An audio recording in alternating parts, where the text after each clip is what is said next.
Assalamualaikum warahmatullahi wabarakatuh. Alhamdulillah, lisan kita selalu memuji Sang Pencipta Allah atas segala nikmat yang dilimpahkan kepada kita,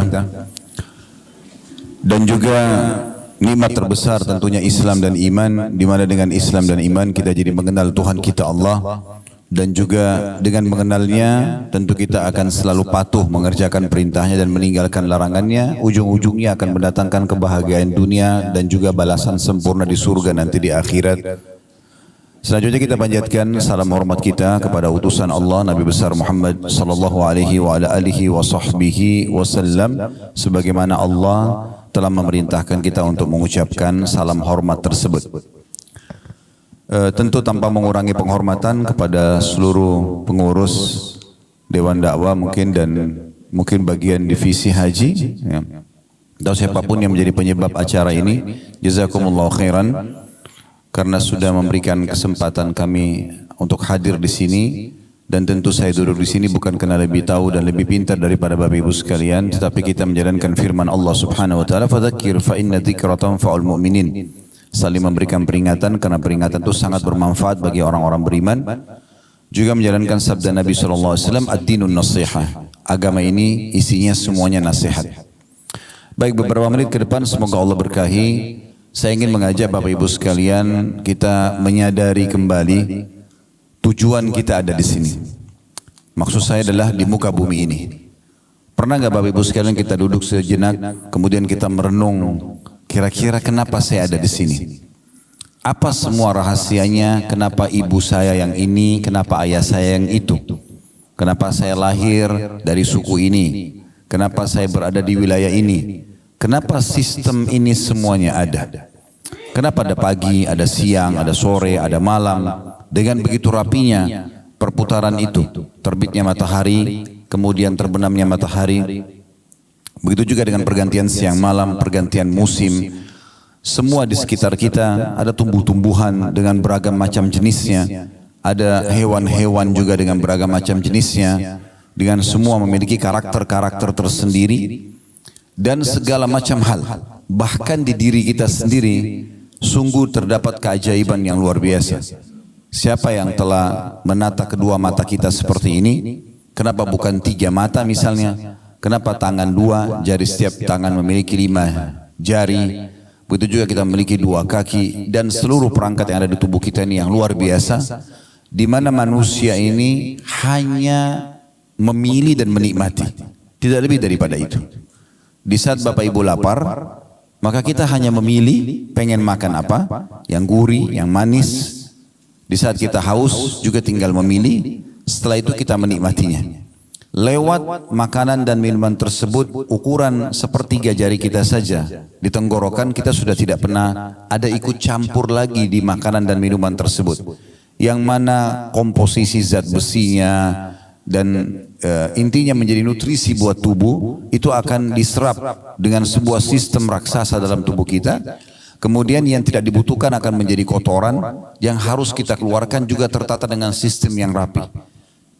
Jadi semua ini, apa tadi yang kami sampaikan itu memberikan jawaban kepada kita kalau kita ini punya Tuhan. Ada yang mengatur semua ini. Dan jawaban atas pertanyaan saya tadi, apa kira-kira tujuan kita ada di sini? Allah telah kekalkan dalam Al-Quran sebagai Tuhan yang menciptakan kita dalam surah Az-Zariyat, surah nomor 51 ayat 56. Ayat yang masyhur, wa ma khalaqtul jinna wal insa illa liya'budun. Aku tidak ciptakan jin dan manusia kecuali untuk menyembahku, patuh kepadaku. Jadi kalau ada yang bertanya apakah memang saya diciptakan untuk sholat? Jawabannya iya. Apakah saya diciptakan untuk puasa? Iya. Baca Quran, jenguk orang sakit, bakti sama orang tua, berzikir, berdoa. Memang itu tujuannya. Tidak ada tujuan lain. Jadi Bapak Ibu tidak usah repot-repot cari tujuan lain. Selain daripada mengabdi kepada Allah, bukan tujuan hidup kita. Hanya sia-sia saja. Jadi kalau orang banyak membuang waktu dalam kelalaian selain ketaatan kepada Allah Subhanahu wa taala, menghabiskan waktu misalnya pada hal-hal yang sia-sia walaupun sifatnya mubah, kalau terlalu banyak juga di sana, maka akan sia-sia dan orang akan menyesal. Dalam sebuah hadis riwayat Al-Baihaqi, Nabi SAW menyebutkan nanti ahli surga pun pada saat masuk ke dalam surga akan menyesali waktu-waktu yang mereka lalui selama di dunia yang mereka lalaikan dari ketaatan. Sudah pasti masuk surga, udah dapat fasilitas di sana, tapi mereka masih menyesali kenapa masih ada waktu dulu di dunia digunakan selain daripada pengabdian kepada Allah. Mengabdi kepada Allah ini indah sekali. Mengabdi kepada Tuhan indah sekali. Sholat itu kalau tidak ada kenikmatannya tidak akan dijaga oleh orang-orang yang memang menikmati sholat itu. Sebagaimana juga maksiat ada kenikmatannya, tetapi kedua kenikmatan ini tidak akan pernah bisa disatukan. Tidak akan pernah bisa disatukan. Kalau orang sudah menikmati sholat, dia sudah komitmen menjaga setiap azan dia sholat misalnya, dia jaga 5 waktu sholat itu, maka pasti kenikmatan lawannya yaitu meninggalkan sholat akan hilang dari dia. Bahkan dia akan mengatakan, kenapa orang itu enggak sholat ya, sayang benar. Begitu juga sebaliknya, kalau orang meninggalkan sholat yang merupakan maksiat kepada Allah, maka kenikmatan sholatnya akan hilang. Oleh karena itu Bapak Ibu sekalian, kita harus betul-betul kembali kepada tujuan utama kita diciptakan dan kemudian kita mengejar apa yang Allah janjikan sepanjang hidup kita. Itu target dalam kehidupan. Mulai sekarang ke depannya tidak lagi kelalaian yang kita lakukan. Semuanya kita harus tahu detik demi detik ini bermakna atau tidak. Sebagian ulama salaf itu sampai Bapak Ibu sekalian kalau mereka masuk ke WC, mereka menyuruh anak mereka untuk membaca kitab di depan pintu WC agar dia tidak sia-sia. Karena di WC nggak bisa berzikir, tapi dia tidak mau ada detik-detik masa hidupnya yang lewat tanpa ada ibadahnya. Yang penting dia dengar ilmu supaya ada faedahnya. Sampai seperti itu. Apalagi kalau mereka sedang tidak di WC, mereka akan terus tersibukkan dari ilmu ke ilmu. Mungkin nama Imam Nawawi rahimahullah tidak asing buat kita. Beliau meninggal di umur 39 tahun, belum 40 tahun sudah meninggal. Tapi siapa yang tidak kenal karya Imam Nawawi rahimahullah? Beliau dalam satu hari belajar di 13 guru dengan membahas 13 kitab yang berbeda. Artinya kalau Bapak Ibu hadir di pengajian seperti ini 1 jam misalnya, itu berarti satu tema. Imam Nawawi satu hari 13 kitab di 13 guru yang berbeda. Jadi dari pagi sampai malam sibuk dengan ilmu. Tidak ada waktu untuk hal-hal yang selain tujuan hidupnya. Belajar agama supaya dia tahu panduan hidupnya, kemudian dia mengerjakan apa yang diperintahkan dan meninggalkan apa yang dilarang. Itu orang yang memahami tentang masalah tujuan hidupnya. Orang yang memahami tujuan hidup ini juga akan mengetahui tentang masalah takdir, keputusan Allah Subhanahu wa taala. Karena kita sedang membahas tema pilihan Allah terbaik, maka kita tidak pasti luput membahas masalah takdir. Tolong digarisbawahi Bapak Ibu sekalian, Allah Subhanahu wa taala tidak menentukan takdir buruk. Semua takdir Allah itu baik. Semua takdir Allah baik. Allah menentukan semuanya dengan hikmahnya. Jadi cara memahaminya adalah semua Allah catatkan baik walaupun itu buruk di mata seorang hamba. Misal contoh, Bapak Ibu rasa setiap hari lapar kan? Rasa haus, rasa capek. Siapa di antara kita yang tidak pernah sakit misalnya? Tapi mungkin di mata manusia itu tidak enak. Karena kalau ditanya apakah Anda mau lapar, Anda akan katakan tidak. Mau haus, Anda akan katakan tidak. Mau capek, Anda katakan tidak. Tetapi kalau kita lihat dengan kacamata agama, secara spiritual atau secara keimanan, maka kita akan faham ternyata semua itu dengan takdir yang luar biasa dari Allah Subhanahu wa taala baik. Karena dengan lapar akan nikmat seseorang itu makan. Dengan haus akan nikmat seseorang itu minum. Dengan capek akan nikmat seseorang itu istirahat. Coba bayangkan Bapak Ibu sekalian kalau kita sudah kenyang, habis makan 2 piring makanan misalnya, sudah sangat kenyang, lalu ditawarkan lagi ayam goreng, kambing bakar, masih mau makan kira-kira? Enggak. Tapi kalau kita lagi lapar, walaupun nasi sama sambal sama tempe saja lahap sekali makannya. Tapi orang sering memandang dengan mata dia, lapar itu jelek. Padahal sebenarnya itu adalah takdir Allah yang sangat baik. Karena dengan lapar nikmat kita makan. Begitu juga dengan haus. Kalau Bapak Ibu lagi tidak haus, lalu bertamu ke rumah orang, lalu ditanya, mau minum apa Pak? Mau minum apa Bu? Apa ya? Kita masih punya pilihan. Tapi kalau orang haus, saya pengen minum air es misalnya. Air dingin. Kita menikmati sekali pada saat kita minum air es tersebut misalnya. Contoh yang lain juga pada saat Bapak Ibu misalnya dari pagi sampai malam tidur terus. Mulai dari habis subuh misalnya udah tidur, cuma bangun sholat duhur tidur lagi, sholat asar tidur lagi, maghrib tidur. Terus malam Bapak Ibu disuruh tidur lagi. Kira-kira bisa tidur gak? Enggak kan? Baik, kalau Bapak Ibu sudah aktivitas dari pagi, sangat letih, maksimal waktunya sampai malam. Begitu malam kita ngantuk, tidur, walaupun cuma sejam, 2 jam, nikmatnya luar biasa. Berarti capek itu perangkat untuk menikmati tidur itu. Karena orang kalau tidak capek, nggak lelap tidurnya. Banyak orang menganggap capek itu tidak baik. Sakit misalnya. Siapa di antara kita yang tidak pernah flu, demam, keselio? Semua orang merasakan. Kalau Bapak Ibu sendirian yang rasakan, mungkin Anda bisa anggap itu sebuah azab. Tapi kan semua orang rasakan. Ada di sini jemaah sekalian yang belum pernah flu. Saya mau kasih mikrofon untuk sampaikan pengalamannya kalau selama hidup nggak pernah flu, nggak pernah demam. Baik, mungkin itu sudah umum. Ada nggak di sini yang belum pernah digibah oleh orang? Selama hidup nggak pernah digosipin, nggak pernah difitnah. Ada? Kalau ada, tolong naik ke sini sampaikan pengalamannya. Artinya itu standar kan? Semua orang merasakan. Lalu apa hikmahnya? Kenapa harus ada ujian ini? Supaya kita tahu nikmatnya lawannya. Misalnya kalau sakit kita tahu nikmatnya sehat. Di saat kita lagi meriang, hikmah Allah Subhanahu wa taala sebagai takdir yang baik di situ. Kalau kita lagi sakit meriang, di depan kita ada orang yang sehat lagi minum air es, air dingin. Kita akan mengatakan enak benar ya pada saat kita sehat. Jadi kita bisa menilai itu. Karena manusia kalau tidak dikasih rambu-rambu seperti ini, dia akan lost control. Dia akan lupakan semua nikmat ini. Maka ujian-ujian yang datang justru untuk mendatangkan penilaian positif terhadap nikmat Allah yang sedang Allah berikan kepada kita. Ini poin yang harus kita ketahui teman-teman sekalian. Dan cukup banyak pendapat-pendapat ulama, dalil-dalil yang berhubungan dengan masalah ini. Kalau takdir Allah itu semuanya baik. Di antaranya sabda Nabi SAW yang masyhur hadis riwayat Muslim, ajaban li amri mu'min, sungguh mengagumkan perkaranya orang-orang beriman. Lalu kata Nabi SAW, inna amrahu kulluhu khair, atau kulluhu khair, semua perkaranya orang mukmin itu baik. Semua dia terasakan takdirnya baik.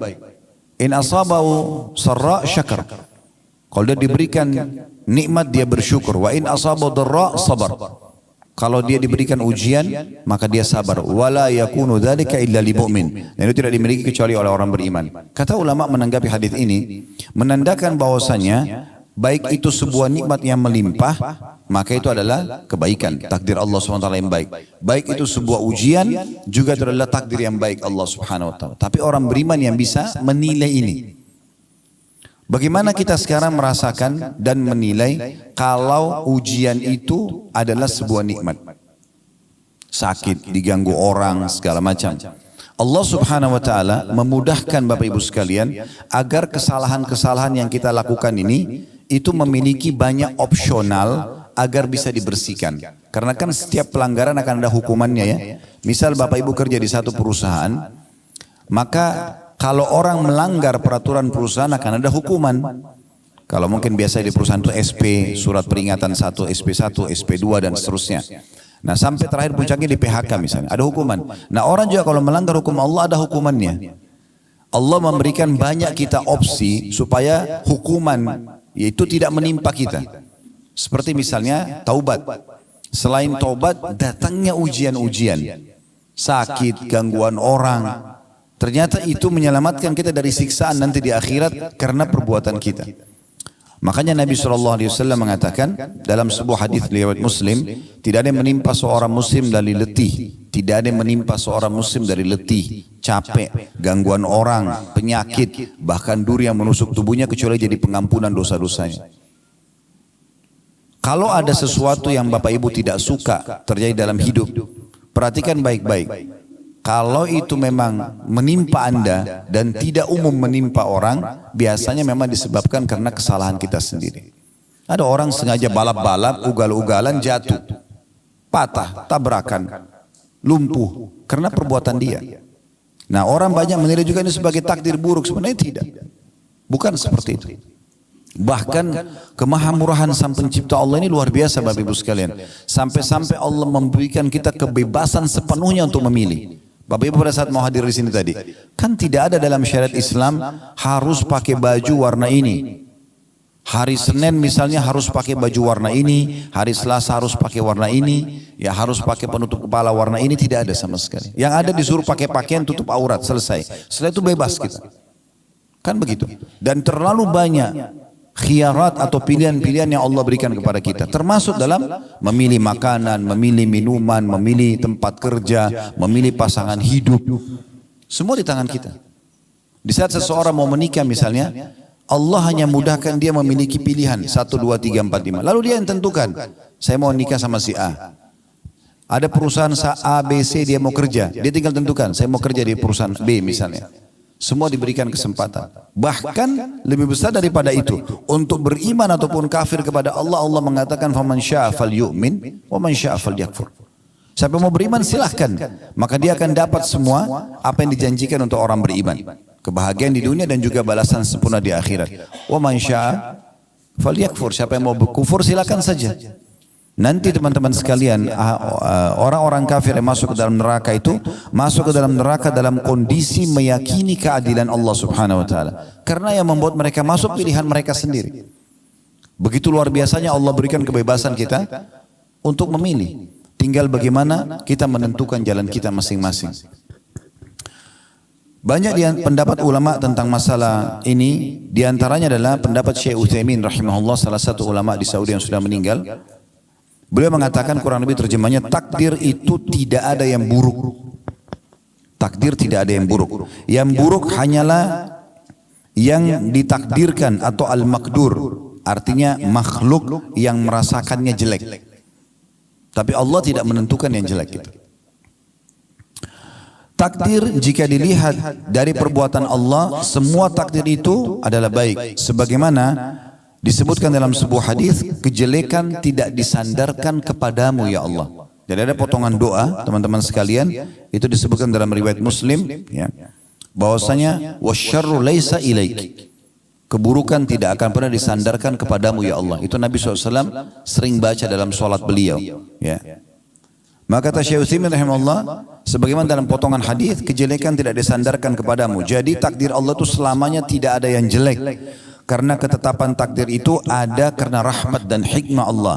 Kejelekan murni hanya muncul dari pelaku kejelekan itu sendiri. Karena Allah sudah tentukan ya, misalnya ada pelanggaran akan kena hukuman ini. Nah karena dia melanggar, dia kenalah hukuman tersebut. Nah biasanya orang anggap itu adalah takdir buruk. Padahal sebenarnya bukan takdir buruk. Itu takdir baik. Bahkan seringkali Bapak Ibu sekalian, ada hal-hal yang kita anggap buruk. Ya, padahal sebenarnya itu bentuk kasih sayang Allah kepada seorang hamba. Nanti akan saya berikan contoh dalam masalah itu.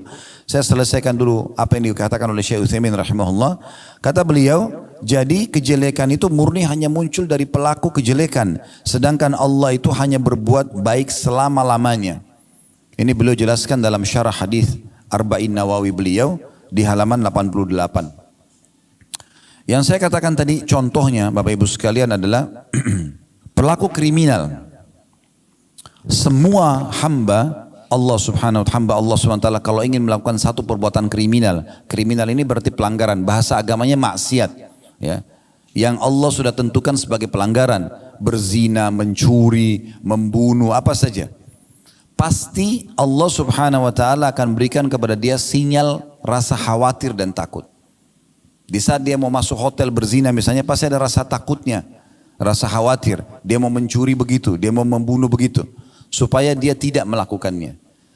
Dan Allah maha tahu, kalau dibiarkan dia melakukan, maka ada konsekuensi hukuman. Allah akan datangkan hukuman karena pelanggarannya itu, maka Allah berhentikan dia dengan rasa takut itu. Tapi kalau tetap saja dia lakukan, maaf, tetap dia masuk ke dalam kamar hotel, tetap saja dia masuk ke kamar hotel, tetap dia berzina misalnya, maka Allah datangkan peringatan yang lainnya. Peringatan yang lain itu adalah seperti misalnya ada orang yang melihat dia, supaya dia merasa malu.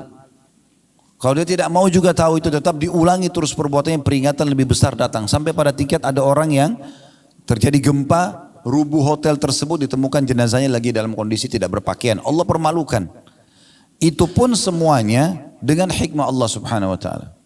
Karena kalau dibiarkan akan lebih berat hukumannya nanti di akhirat. Seorang pencuri misalnya, sebelum dia mencuri punya rasa takut. Allah datangkan, kalau dia berhenti maka dia akan aman.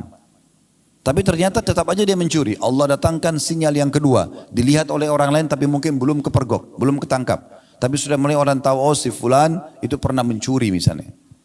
Supaya dia kembali. Tetap dia mencuri, maka Allah buat dia kepergok. Puncaknya adalah ditangkap oleh massa, lalu digebukin.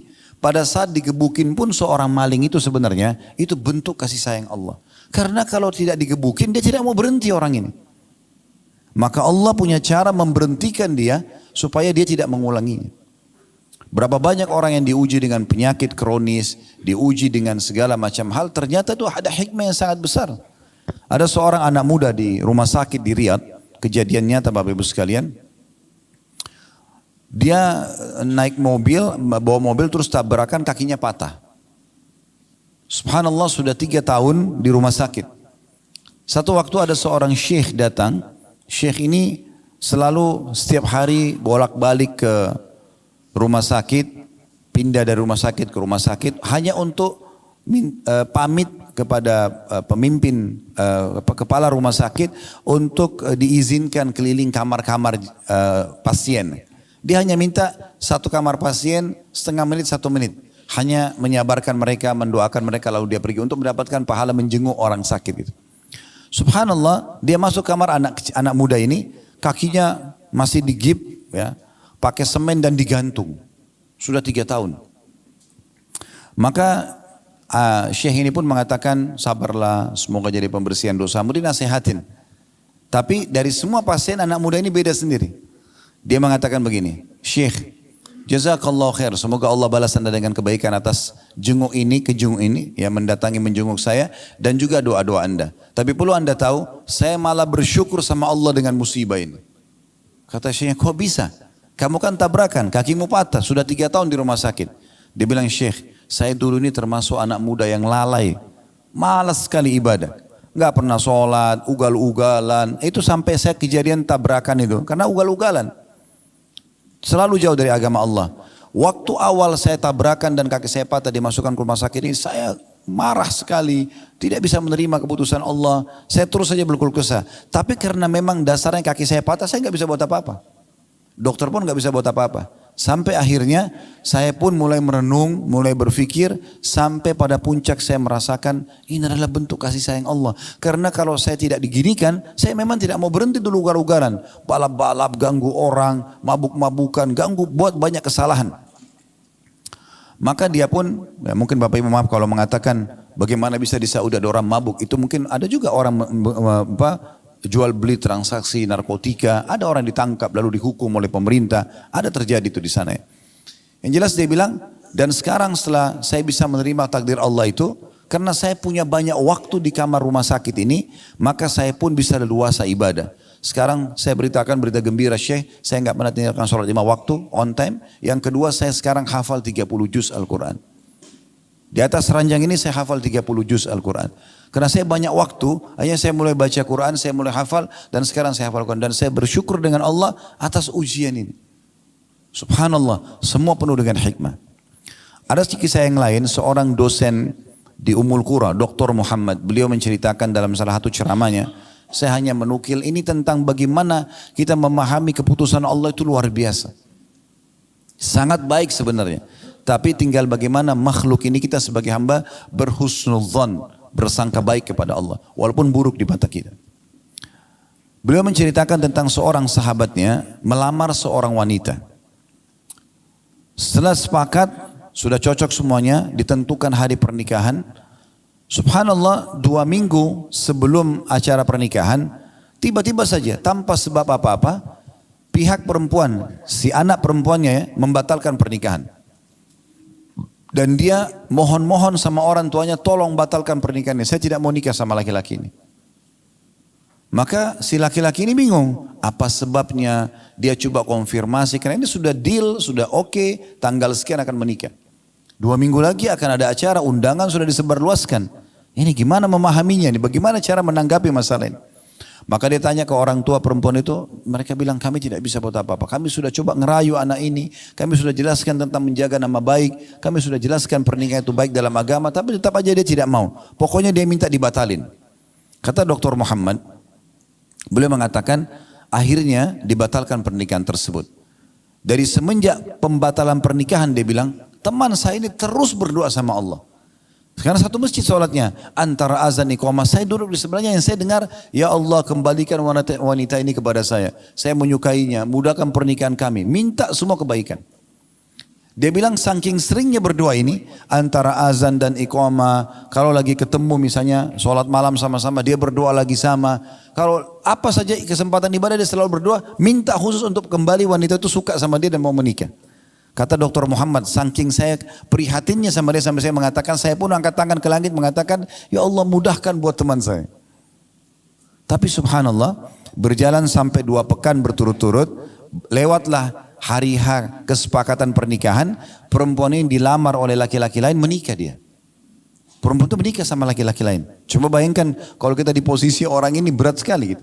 Karena dia sudah oke, dia sudah suka, perempuan itu suka, tiba-tiba batal tanpa sebab. Ditanya kenapa, pokoknya sudah tidak mau aja. Dan akhirnya menikah sama orang lain. Kata Dr. Muhammad, setelah menikah tentu laki-laki ini sudah batalin doanya ya. Karena kita tidak boleh minta orang cerai sama suaminya. Gitu kan. Tidak boleh juga tidak ada juga poliandri dalam Islam. Nggak boleh perempuan punya 2 suami gitu. Dia berhentikan doa. Lalu dia bilang, Dr. Muhammad yang cerita, saya baru melihat hikmah Allah subhanahu wa ta'ala, bagaimana sayangnya Allah sama teman saya ini, justru setelah wanita itu nikah sama laki-laki yang jadi suaminya sekarang. Sebulan setelah pernikahan, payudara perempuan ini, itu sebelah kanan kena kanker ganas dan harus dipotong. Ini bulan pertama pernikahan. Ya kalau kita bilang Indonesia masih bulan madu. Bulan kedua, kanker itu tumpahnya menyebar ke payudara sebelah kiri dan juga harus dipotong. Ini kisah nyata. Dan bulan ketiga, urat saraf otak bagian belakang wanita ini itu ada bermasalah sampai membuat kedua matanya buta. Dan di bulan keempat wanita itu meninggal dunia. Apa kata Dr. Muhammad? Subhanallah, kalau teman saya ini ya, menikah sama dia tersebut, mungkin dia cuma jadi pengurusnya dan mungkin makin sakit dia karena sudah interaksi biologis, sudah jadi suaminya. Tapi Allah punya hikmah yang luar biasa menyelamatkan kita dari hal-hal yang mungkin di mata kita baik, tapi mungkin tidak baik di mata Allah Subhanahu wa taala. Allah ini Bapak Ibu sekalian lebih sayang kepada kita daripada sayangnya ibu kita kepada kita. Dalam hadis Bukhari disebutkan, pernah Nabi SAW selepas selesai memenangkan peperangan, rupanya di tawanan musuh ada satu ibu ini masih masa menyusui. Dia kehilangan anaknya. Kemudian dia datang ke tawanan perang, dan setiap kali dia lihat anak kecil diangkat, dibalik, dilihat mukanya bukan anaknya, diturunkan lagi. Sampai dia dapat anak dia. Begitu dia dapat anak dia, langsung dia peluk, disusuin anak itu. Di kancah peperangan, penuh debu, lagi suasananya luar biasa. Tapi karena ibu ini kehilangan anak, begitu dia dapat, dia sudah lupa semua itu. Anaknya dimasukin ke dalam bajunya, disusuin sama dia. Nabi SAW melihat itu. Lalu Nabi SAW bilang kepada para sahabat, apakah kalian lihat ibu itu? Mereka mengatakan, iya ya Rasulullah. Baik, apakah kalian mengira ibu ini akan mau melempar anaknya ke dalam api? Kalau kita bakar api ini, api unggun, kita suruh ibu itu lempar anaknya, mau nggak? Kata sahabat, tentu tidak ya Rasulullah. Tidak mungkin. Dia pasti akan terus mempertahankan anaknya selama dia mampu. Kata Nabi SAW, demi zat yang jiwaku dalam genggaman yang maksud demi Allah, sesungguhnya Tuhan kalian Allah lebih sayang kepada kalian daripada ibu itu kepada anaknya. Allah tidak ingin kita celaka. Allah tidak ingin kita masuk ke dalam neraka. Allah nggak ingin kita lapar, nggak ingin kita haus, nggak ingin kita merasa penderitaan, gitu kan? Tetapi sering kali terjadi ujian-ujian itu karena perilaku hamba itu sendiri. Dia penyebabnya. Dia melakukan pelanggaran agama yang akhirnya memang Allah sudah tentukan sebagai takdir, keputusannya akan kena hukuman ini misalnya. Seperti itu. Jadi kita tinggal berhusnudzon dengan Allah Subhanahu wa taala. Kapan kita sudah berbuat baik, kita pertahankan. Kapan kita berbuat yang salah, kita segera bertaubat. Orang yang segera kembali ke Allah Subhanahu wa taala, maka secara otomatis ya, dia akan mendapatkan yang terbaik dari Allah Subhanahu wa taala. Ada juga satu kisah yang lain. Ini kebetulan kisah nyata. Seorang wanita pernah berteman sama istri saya. Berjalan rumah tangga si teman istri saya ini, kalau tidak salah 15 tahun. Mereka nggak punya anak. Entah kenapa subhanallah, si laki-laki si suaminya ini orang baik, suka bekerja, dia bekerja di tempat yang benar, juga dia sebagai suami yang ideal. Tapi tiba-tiba istrinya ini berkenalan sama laki-laki lain, ya. Kemudian dia, bahasa sekarang orang pacaran, selingkuh. Setelah itu dia paksa suaminya untuk menceraikan dia. Yang terjadi adalah si suami ini karena sudah 15 tahun berumah tangga, dia juga nggak punya salah. Kemudian tiba-tiba dia bilang, ada salah apa sama saya ini? Saya tahu karena kebetulan istrinya adalah sahabat istri, teman istri saya gitu. Kemudian dia bilang, ada apa dengan saya? Apa salahnya? Terus saja dia coba ya mengorek, tapi tetap istri bilang tidak mau. Intinya cerailah akhirnya, ya, dan itu sangat menyakitkan bagi si laki-laki ini. Kemudian perempuan itu nikah sama selingkuhannya. Kisah nyata ini. Ini kebetulan kami tahu betul kisahnya. Dan alhamdulillah ini bukan ghibah karena kita tidak menyebutkan nama. Ya. Maka setelah berjalan waktu, mungkin setelah kejadian itu sekitar 5-6 tahun. Ya, kejadian itu, saya ada tablik akbar di Makassar. Setelah selesai tablik akbar bubar, ada orang dari jauh salam sama saya. Assalamualaikum. Saya kurang kenal gitu. Karena performanya sudah berubah. Ya. Lebih agamis lah gitu ya. Pakaiannya segala macam penampilannya. Kemudian setelah dekat baru dia sebut namanya. Saya si Fulan. Ustaz masih ingat. Oh ternyata ini adalah suaminya perempuan itu.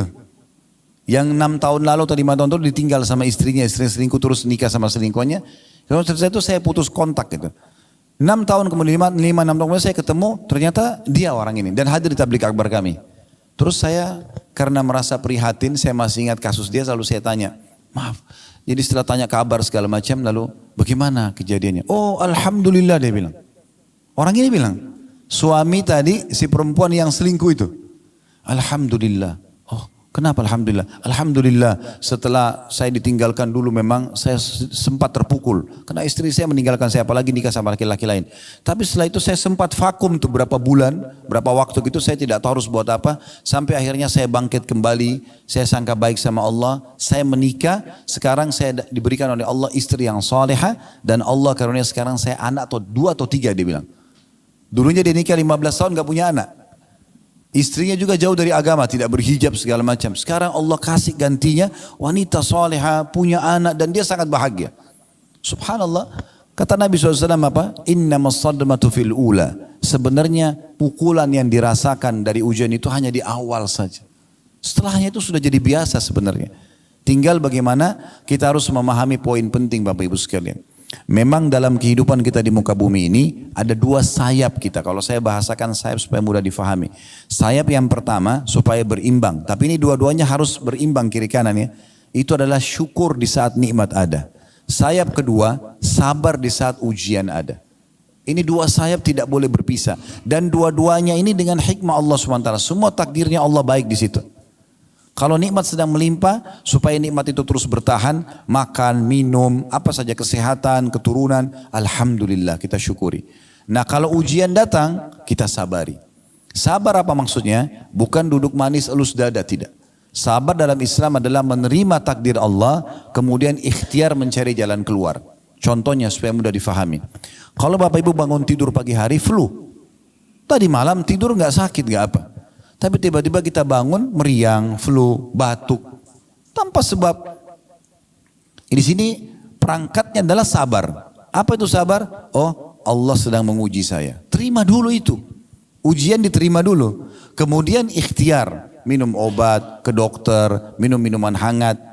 Karena ini pasti akan datang dalam ujian kehidupan kita nih. Kenapa tadi saya sudah sebutkan hikmahnya? Di antara hikmah ujian adalah supaya kita bisa menilai besarnya nikmat, kenikmatan gitu. Dan juga supaya kita tahu kita punya Tuhan Allah Subhanahu wa taala yang di saat nikmat melimpah kita syukur, di saat kita sedang ada musibah atau cobaan kita sedang bergantung dan lebih dekat kepadanya. Kadang-kadang teman-teman sekalian mungkin pernah alami dalam kehidupan kita, pasti semua kita pernah alami, di saat ujian sedang datang, kita bisa meneteskan air mata kepada Allah. Sujud, menangis, ya Allah berikan jalan keluar, ya Allah begini dan begitu. Mungkin di saat sedang musibah itu sudah diangkat oleh Allah, sudah enggak lagi kita mau nangis susah. Itu mahal sekali itu. Saya pernah subhanallah punya pengalaman pribadi di waktu kami mau buka restoran pertama kali di Kalibata City. Sekarang sudah pindah ke Condet. Waktu itu beberapa tahun yang lalu, mungkin sekitar 10 tahun yang lalu, sempat kami bekerja sama satu developer untuk coba bagaimana nih mendesain segala macam. Lama sekali nggak dikerja-kerjain. Berbulan-bulan, sementara sewa berjalan, ini belum selesai-selesai. Coba saya ganti orang lain, yang satu, yang kedua, sampai hanya ketemu alhamdulillah dengan orang yang ketiga kalau nggak salah, itu yang menyelesaikan proyek itu. Tapi subhanallah, di saat itu sedang datang, saya coba nikmati saja. Walaupun kita memang merasa berat, tapi saya coba nikmati saja, kemudian saya coba ikhtiar, menerima dulu keputusan Allah ini. Satu waktu saya ada khutbah Jumat di Otista, di kampus statistik waktu itu. Saya datang lebih cepat, sekitar jam 11-an sudah datang, kebetulan saya juga belum sholat duha, saya masuk ke belakang mimbar, kemudian saya sholat di situ. Tahiyat masjid, sholat duha, sambil saya juga berkeluh kesah kepada Allah subhanahu wa ta'ala. Pada satu lagi sujud, minta dimudahkan urusan ini. Rupanya antara mimbar sama dinding masjid, itu ada celah kecil. Di situ rupanya ada satu jemaah masjid, beliau sudah, rambutnya sudah putih, terus kemudian melihat tempat itu, celah itu, lalu dia lihat saya rupanya, saya tidak tahu. Selepas saya sholat, saya keluar dari tempat itu, menuju ke depan mimbar, nunggu waktu sholat Jumat untuk naik ke mimbarnya. Terus bapak ini datang kepada saya, setelah salam terus dia bilang, Ustadz, Ustadz sudah pernah susun belum doa-doa? Karena saya kalau biasa khutbah Jumat, kalau di akhir di khutbah kedua, waktu itu saya sering baca semua doa yang dimulai dengan Rabbana, Rabbana. Dan diambil dari ayat Al-Quran. Ini pernah nggak Ustadz susun? Saya bilang saya belum susun. Insya Allah satu waktu nanti Pak. Terus dia tanya sama saya gitu, tiba-tiba dia bilang, Ustadz, tadi saya lihat dari celah antara mimbar sama tiang ini, Ustadz tadi sujud lama benar. Berdoa apa Ustadz? Saya bilang, saya lagi berkeluh kesah sama Allah Pak. Jadi ada satu pekerjaan yang belum selesai, bagi saya minta pertolongan sama Allah. Dia bilang, terus dia bahasan sama saya, dia ambil pegang rambutnya. Dia bilang, Ustadz, saya sampai rambut saya memutih seperti ini, karena seluruh kepalanya putih bapak itu, subhanallah, sudah berumur. Dia bilang, saya sampai rambut saya putih seperti ini, belum pernah saya rasakan nikmatnya sujud seperti itu. Saya berharap saya bisa sujud seperti itu. Subhanallah, saya langsung muhasabah, introspeksi diri, saya mengatakan, bagaimana Allah sayang dengan saya, mendatangkan ujian tersebut supaya saya bisa nikmati sujud itu. Mungkin tidak akan dinikmati kalau memang tidak ada ujian. Bahkan orang sholat buru-buru, karena merasa semuanya nikmat sedang melimpah pada dia. Teman-teman sekalian, Allah sangat menyukai kalau ujian sedang ada, datang kepada kita, kita menerimanya. Dan kemudian kita bersyukur kepada Allah subhanahu wa ta'ala atas ujian tersebut dengan cara kita berusaha meningkatkan skill kita dengan cara mencari solusinya. Karena salah satu hikmah ujian adalah kita belajar untuk bisa lebih menguasai sesuatu yang akhirnya menambah pengalaman hidup kita. Karena kalau kita tidak punya pengalaman hidup juga kita jadi vakum dalam kehidupan ini. Itu salah satu juga hikmah daripada ujian tersebut. Baik, kita kembali ke masalah tadi. Nabi SAW mengingatkan perkara orang mukmin kalau diberikan nikmat dia bersyukur, kalau diberikan ujian dia bersabar, gitu kan? Dan ini harus berimbang Bapak Ibu sekalian. Jangan sampai nikmat ada, Bapak Ibu bersyukur. Lagi sehat, lagi ada makanan, ada rezeki, ada pekerjaan, alhamdulillah. Tapi begitu ujian datang, keluh kesah. Ini enggak berimbang hidupnya nanti. Kemudian juga ada orang sebaliknya, kalau ada ujian datang, dia masih miskin misalnya hidupnya, dia bisa terima. Tapi begitu Allah bukain pintu rezeki, dia enggak bersyukur. Ini enggak berimbang. Harus berimbang keduanya. Dan pasti akan datang ujian dalam hidup kita, dan itu bagaimana kita tinggal bersangka baik sama Allah, menjadikan sebagai momentum untuk belajar dan dapat pengalaman lebih baik lagi. Nabi Muhammad SAW juga diuji. Bahkan Nabi SAW dalam hadis Bukhari pernah dijenguk oleh seorang sahabat. Beliau lagi demam, saking panasnya tubuh beliau, sampai panasnya tembus di selimut itu. Sahabat ini pegang sambil mengatakan, ya Rasulullah, sesungguhnya anda ditimpa demam yang tidak normal nih. Luar biasa ini. Kata Nabi SAW, iya, aku diuji oleh Allah 2 kali lipat dari ujian kalian. Artinya kalau demamnya kita maksimal 40, mungkin Nabi bisa 80 derajat, itu panas sekali. Ini Nabi nih. Kekasih Allah tapi diuji begitu. Lalu apa kata sahabat ini? Langsung berpikiran sangka baik. Sahabatnya mengatakannya, Rasulullah, kalau begitu apakah berarti anda juga dapat double pahala? Kata Nabi SAW, iya tentunya. Karena sesungguhnya besarnya kadar balasan pahala sesuai dengan besarnya kadar balas ujian. Atau besarnya ujian seseorang hamba. Lalu sahabatnya bertanya, Rasulullah, siapa orang yang paling berat ujiannya? Kata Nabi SAW, para nabi-nabi. Kemudian datang orang-orang yang mendekati iman mereka dengan nabi-nabi dan terus begitu. Dalam riwayat lain, siapa yang kuat agamanya, ujiannya akan lebih berat. Dan begitu terus orang diuji sampai sesuai dengan kadar kekuatan imannya. Di poin ini Bapak Ibu sekalian, saya berharap jangan menilai negatif ya. Jangan bilang kalau begitu saya tidak usah menjadi orang yang kuat imannya karena ujiannya berat. Ini bukan begitu memahaminya. Ujiannya maksudnya adalah di saat ada dua orang yang sedang diuji, misalnya tadi contoh Nabi SAW demam. Kalau orang yang sangat kuat imannya, dia diuji misalnya demamnya, misal 2 hari, orang yang ringan imannya, mungkin diuji 2 hari atau 3 hari demam sembuh. Mungkin orang yang kuat imannya jadi 1 minggu diujinya. Tapi itu juga tujuannya untuk memberikan pahala lebih besar kepada dia. Jadi ujian bukan ujian yang di luar orang-orang umumnya, tapi ujian yang sama cuma mungkin waktunya lebih panjang. Karena hadis ini seperti itu menyebutkan Nabi SAW demam, tapi lebih demam daripada orang-orang sebelumnya. Ada derajat-derajat di surga Bapak Ibu sekalian tidak bisa didapatkan kecuali dengan ujian. Oleh karena itu orang beriman diuji oleh Allah Subhanahu wa taala. Dan ingatlah Nabi SAW itu Bapak Ibu sekalian tidak pernah berkeluh kesah dalam ujian Allah Subhanahu wa taala. Meninggal istri beliau Khadijah di masa-masa dakwah lagi membutuhkan Khadijah di saat itu di Mekah. Ya, meninggal dari 7 orang anak Nabi SAW, 6 orang meninggal di masa hidup beliau. Bayangkan kita punya 7 anak, 6-nya meninggal di masa hidup beliau. 3 anak laki-laki semua meninggal masih bayi. Qasim, Abdullah dan Ibrahim. Qasim dan Abdullah dari Khadijah, Ibrahim dari Maria. Kemudian 4 anak perempuan beliau, 3 meninggal di masa hidupnya. Ya, Ruqayyah, Ummu Karthum dan Zainab meninggal di masa hidup Nabi SAW. Nanti Fatimah saja satu-satunya anak beliau yang meninggal 1 tahun setelah meninggalnya Nabi SAW. Tapi meninggal 7 anaknya di masa hidup beliau. Bagaimana pamannya sendiri Abu Lahab sekaligus besannya menyuruh menceraikan anak Nabi SAW yang kemudian juga dia menjadi musuh utama, paman kandungnya. Ya, dan seterusnya, paman yang dicintai Abu Talib menolong dakwah tapi setelah hidupnya tidak mau mengucapkan syahadat. Sampai Nabi SAW sedih dan sekian banyak ujian semasa hidup. Lagi sujud di depan Ka'bah dilemparin kotoran, ya beliau sabar, diganggu dikatakan penyihir, dukun, penyamun, pendusta, beliau biasa saja. Begitu juga di Madinah, ujian-ujian dari orang munafik.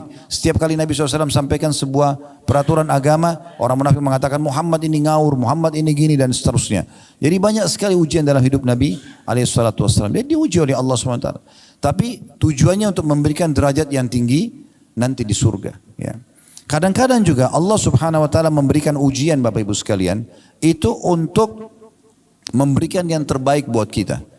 Seperti contohnya, ada sebuah hadis, ya, kata Nabi SAW, Allah berfirman kepada para malaikatnya, mengatakan, luaskanlah, lapangkanlah rezeki hambaku si fulan, karena dia kalau diluaskan dia bersyukur. Tahanlah, ya, batasilah rezeki hambaku si fulan, yang lain lagi, karena kalau kau bukakan rezekinya maka dia akan kufur.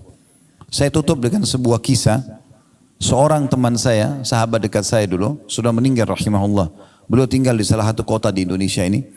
Subhanallah, kami berteman dari masih bujang dulu sampai setelah berumah tangga, semua sudah punya anak, semua punya pekerjaan.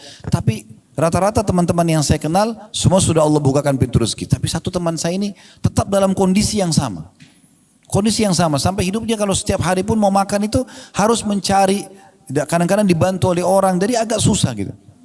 Satu waktu saya pernah tablik akbar di kota beliau, kemudian kami sama-sama setelah tablik akbar mau ke kota yang lainnya, tapi lewat darat, sekitar 1,5 jam, 1 jam naik mobil. Di tengah jalan sambil ngobrol, dia bilang sama saya mau ikut ke sana. Oke, silahkan. Di tengah jalan kami sambil ngobrol, bernostalgia dulu pada saat masih bujang, kami sama-sama di Madinah dulu, beliau kerja, saya kuliah. Kemudian setelah itu, sampai satu waktu lagi jalan, ada satu mobil ugal-ugalan. Balap gitu dan melewati mobil kami, dan saking kencangnya mobil itu sampai membuat mobil kami goyang gitu. Pada saat itu subhanallah, saya pertama kali selama saya berteman sama teman saya ini mendengar ucapan itu. Dia tiba-tiba mencaci maki mobil itu, mencaci maki pemilik mobil itu dan seterusnya, dan dia marah-marah gitu. Minta supaya mobil itu dikejar lah. Terus saya lihat, saya balik ke belakang, kebetulan saya duduk sama supir di depan, dia di belakang, lalu saya mengatakan, "Akhi, sebentar, tenangkan diri antum. Orang ini sedang berbuat sesuatu yang jahil. Tidak usah kita ikut-ikutan marah, tidak perlu. Itu urusan dia melakukan pelanggaran. Jangan kita balas keburukan dengan keburukan. Tapi subhanallah saya tiba-tiba berpikir, pada saat itu kami cuma naik mobil sewa. Bukan mobil pribadi. Saya berpikir subhanallah, orang ini masih baru naik mobil sewa, sudah bisa caci maki orang lain. Bagaimana kalau dia pakai mobil pribadi gitu? Maka Allah biarkan dalam kondisinya supaya dia tetap dalam ketakwaannya. Itu demi kebaikannya. Allahu a'lam. Jadi Bapak Ibu sekalian, kesimpulannya adalah bagaimana kita selalu bersangka baik kepada Allah subhanahu wa ta'ala. Allah tidak menentukan takdir kecuali kebaikan, tinggal bagaimana kita mengambil hikmahnya. Kalau kita sedang diberikan nikmat bersyukur, diberikan ujian kita bersabar, tetap dengan sangka baik. Sebagai penutup, hadis Nabi SAW atau riwayat dari Nabi SAW, beliau kalau sedang melimpah nikmat, beliau mengucapkan alhamdulillahilladzi bi ni'matihi tatimmus shalihat. Segala puji bagi Allah yang dengan izinnya semua kebaikan tersempurnakan. Itu kalau ada nikmat. Kalau sedang ada ujian, Nabi SAW mengatakan alhamdulillahi ala kulli hal. Segala puji bagi Allah dalam setiap keadaan. Musibah sedang datang, Nabi mengatakan alhamdulillah ala kulli hal. Semua dengan bersangka baik kepada Allah subhanahu wa ta'ala. Jadikan momentum justru kalau kita diuji oleh Allah subhanahu wa ta'ala untuk lebih dekat kepadanya. Allahu a'lam. Kita berharap Allah subhanahu wa ta'ala memberkahi majlis kita ini. Allah jadikan sebagai tambahan ilmu yang bermanfaat dan juga dijadikan sebagai tambahan amal kita pada hari kiamat. Semoga semua yang hadir dalam acara offline ini ataupun juga online dipenuhi semua hajat-hajatnya, dimaafkan kesalahannya, disembuhkan penyakitnya, diluaskan rezekinya, diberkahi sisa umurnya semua di atas ketaatan, serta dimaafkan seluruh kesalahan masa lalu dan ditutupi semua aib-aibnya, serta semoga Allah subhanahu wa ta'ala menyatukan kita semua di surga firdausnya tanpa hisab. Semoga disatukan dalam majlis ilmu yang mulia ini. Baik, kalau ada benar pasti dari Allah, kalau ada salah dari saya mohon dimaafkan. Subhanakallahumma bihamdika asyhadu an la ilaha illa anta astaghfiruka wa atubu ilaik. Wassalamualaikum warahmatullahi wabarakatuh.